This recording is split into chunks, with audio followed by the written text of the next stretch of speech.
Back outside Gillette Stadium, everybody. My name is Mike Petraglia, joined by Ryan Hannable, Patriots writer for WEEI.com. An eventful and very pleasant, as you can tell by the weather outside, day number 6 of Patriots camp. Patriots, after shorts and shells inside the stadium on Monday night, we're back in full pads here on Wednesday morning outside Gillette.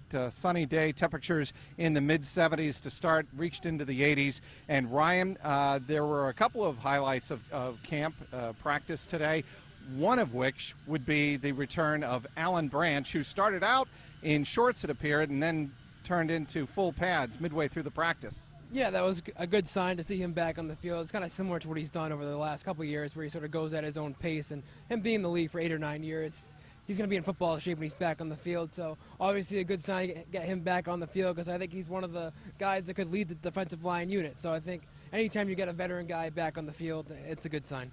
There was a lot of obviously drills towards the goal line in the red area, testing out the run game. I found that particularly interesting today. LeGarrette Blount looked very good. I had the chance to ask Jimmy Garoppolo after practice about, there's so much focus, Ryan, on the passing game. What about the run game? And he says the offensive line is coming together very well, and it looked like it today in the goal line offense when LeGarrette Blount ran it in twice. Yeah, I think that's been a big focus, not only today, but going back to the last weekend. That's been really what the offense has been working on, is the offensive line sort of gelling together and blocking. They've really focused a lot on the running game. I think the majority of the plays that have been run 7-on-7 and 11-on-11 have been running plays. So I think that's sort of where they're starting. I guess that's how you would want to start every offense, starting with the running game and then go out from there. So I think, to Garoppolo's point, that's been a big focus, and I think it's looked pretty good. And you remember a couple of years ago when the Patriots started 2-2, and there was a lot of concern about the run game, and I talked about this wrote about this in my column on WEEI.com. It started with the attitude in week number 5 against the Bengals. The offensive line found the attitude. Looks like that's what they're trying to develop early on here in camp. You had a point to make about the Patriots quarterbacks. Obviously, a lot of people are watching Jimmy Garoppolo and Tom Brady very closely. Your point about the quarterbacks and the receivers they're throwing to. Yeah, I mean, they've sort of mixed and matched. Well, granted, they've split the reps. I mean, some people might say Garoppolo had a bad day of practice or Brady had a bad day of practice, but you really have to consider who they're throwing to. I mean, when a quarterback's throwing to the likes of Martellus Bennett and Rob Gronkowski, obviously they're going to look a lot better than throwing to, say, Devin Lucien or I don't know, Chris Harper. Right. So there's going to be a big difference there. I think fans might jump to the conclusion that maybe Brady's numbers were bad one day compared to the next day, but you really have to factor in who they're throwing to. I mean, example, down on the goal line today, Brady had a drill where he had, I think, 2 straight incompletions and was scrambling a lot in those plays, but you look at who was out there. There was no Rob Gronkowski. There was no Martellus Bennett. It was Devin Lucien and a lot of third and fourth stringers. So you really have to factor that in. I think that's something that's maybe a little bit under the radar today. When you're looking at strictly the numbers, I think you really have to factor in who you're throwing to. All right. Obviously, with the Patriots focusing on the pass game, there's going to be a lot of focus, like you mentioned, on the wide receivers. And DeAndre Carter is somebody that I think really, really sticks out to in terms of a guy, maybe a long shot, who can make this team. And, he is a young receiver out of Sacramento State, had 99 catches in his senior year, made a lot of national headlines. But there's Chris Harper, as you mentioned, and Malcolm Mitchell. And in terms of Carter, what he said was, when Bill Belichick today compared him to Troy Brown, he takes that as the best compliment he could possibly pay him because of the size, 5'8", but the work ethic Troy Brown put into it.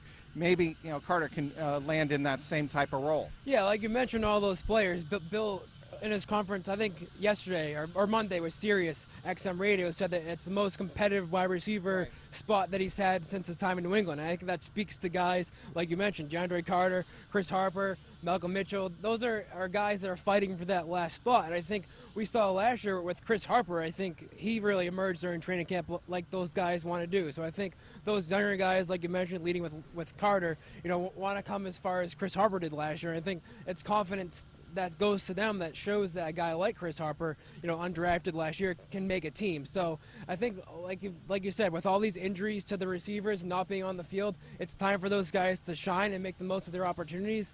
And I think guys like Aaron Dobson, Chris Harper, DeAndre Carter, all those guys have done everything they can so far. So I think when he gets a compliment like that, it just shows that he's doing what he can on the field to make the most of his time. Another very good day, I thought, Ryan. Maybe you agree for Aaron Dobson. He has got a lot to show. There's no question about it coming into his third season. He has got to show that he is the guy that could be a deep threat. He has shown glimpses of it, but will he show it on a consistent basis? All right, enough of the X's and O's on the field. There was plenty of personality after practice today. We'll start first with Martellus Bennett. He said it was a tough practice for him. He kept coughing on reporters, sweating on reporters who were crowding around him right over there on the sideline on the fence. And then he was asked about Rob Gronkowski. He looks into the microphone and he says, well, he's pretty effing good, and I cleaned it up. That's not what he said on film, and he laughed. And, the point of the matter is Martellus Bennett is a personality here who is showing his true colors early on. He is who he is, and obviously the Patriots signed off on this type of personality coming into their locker room. Yeah, it's only been, just over a week of training camp, and you already have quotes from Martellus Bennett to full, 2 pages in a notebook, and you rarely go a whole... That's never a bad thing, Ryan, let me tell you. I'm just saying you go a whole Patriots season without being able to do that. So, right. So Martellus Bennett, he's been a funny guy, and that transfers over from what he brought over from Chicago. And I think, like you said, the Patriots sort of sign up for that. They know what they're going to get from him. And he's produced on the field, too. Him and Rob Gronkowski have been probably the 2 best receivers here in training camp, catching, we haven't seen it today, but over the weekend they were catching red zone passes left and right. So I think they're sort of the twin towers, I guess you want to say, and they could really, have a huge impact on the field come week 1, especially in the goal line area, in the red area, because they're a nightmare for defenses. Ebony and ivory, or beans and rice, as Bennett called the combo. He said, he was asked whether or not there's been a nickname for Gronk and Bennett that has stuck so far, and he said, not really, but we're thinking about it. Beans and rice is the one he threw out there today. All right, Terrance Knighton, huge Celtics fan, grew up in Hartford. He had a conversation with Kevin Durant. You were in on that scrum with Terrance Knighton. What gives? Yeah, Knighton said that he actually talked to Durant after he met with Brady and the Celtics brass, and he sort of pleaded with him not to sign with Golden State, but obviously he did, and Knighton actually said that he thinks the Celtics are going to get him back when Golden State comes to town, and that just goes along with what a big fan Knighton is of the Celtics. And it's good to see the football guys rooting for other teams in Boston, and that goes with all sports. I think it just shows, the camaraderie between the 2 teams and just how much Knighton is a big Celtics fan growing up in Hartford, like you mentioned. Well, a jam-packed day number 6 on Tuesday here, or on Wednesday, forgot what day it was, at Gillette Stadium. It's easy to do that when these camp days meld together, Ryan. But we'll be back at it again here on Thursday.